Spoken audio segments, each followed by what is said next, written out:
ఈరోజు నేను పచ్చిశనగపప్పుతో వడలేస్తున్నాను, అదే గారెలు.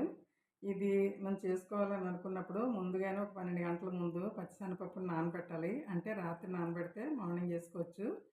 అది కొంచెం గట్టిగా రుబ్బాలి. ఇలా రుబ్బాలి, మిక్సీ వేయాలి ఇలాగా.